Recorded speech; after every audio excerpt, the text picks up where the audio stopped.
భయ్యా సన్నీ యాదవ్ పాకిస్తాన్ లో ఏం చేసినట్టు? తెలుగు రాష్ట్రాలకు చెందిన ప్రముఖ యూట్యూబర్ బైక్ రైడర్ భయ్యా సన్నీ యాదవ్ ను పోలీసులు అరెస్టు చేశారు. సూర్యాపేట జిల్లా నూతన్కల్ మండలం శిల్పకుంట గ్రామానికి చెందిన సన్నీ 3 సంవత్సరాలుగా దేశంలోనే కాదు విదేశాల్లో కూడా తన బైక్ ప్రయాణాలను వీడియోల రూపంలో యూట్యూబ్ లో ఉంచుతూ పాపులర్ అయ్యాడు. అయితే రీసెంట్ గా బెట్టింగ్ యాప్స్ ప్రమోషన్లలో పంజాగుట్ట పోలీస్ స్టేషన్ లో కేసు నమోదైంది. అలాగే సూర్యాపేట పోలీసులు కూడా అతడిపై కేసు నమోదు చేసి విచారణ ప్రారంభించారు.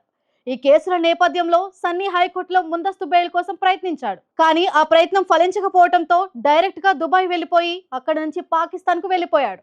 ఈ ప్రయాణాలన్నీ కూడా వీడియోలుగా తన యూట్యూబ్ లో కూడా పోస్ట్ చేశాడు. తిరిగి ఇండియాకు వచ్చేటప్పుడు చెన్నై ఎయిర్పోర్ట్ లో అధికారులు అతన్ని అరెస్టు చేశారు. పాకిస్తాన్ సందర్శనపై ఎన్ఐఏ అధికారులు విచారిస్తున్నారు.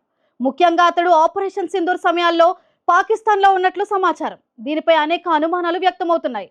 ఇరు దేశాల మధ్య ఉద్రిక్తతలు ఉన్నప్పటికీ భయ్యా సన్నీ యాదవ్ పాకిస్తాన్ వెళ్లడానికి గల కారణాలు స్పష్టంగా లేవని పోలీసులు అంటున్నారు. పహల్గామ్ అటాక్ తర్వాత భారత ప్రభుత్వం దేశంలో ఉన్న పాకిస్తానీ పౌరులను కూడా భారత్ నుంచి బయటకు పంపాలని ఆదేశించిన విషయం తెలిసిందే. అదే సమయంలో పాక్ ప్రభుత్వం కూడా తన దేశంలో ఉన్న భారతీయులను ఇండియాకు వెళ్లాలని కోరుతూ సంబంధిత చర్యలు తీసుకుంది. ఈ పరిస్థితుల్లోనే భయ్యా సన్నీ యాదవ్ ను పాకిస్తాన్ ప్రవేశం అనుమతించడంపై అనేక సందేహాలు, అనుమానాలు కలుగుతున్నాయి.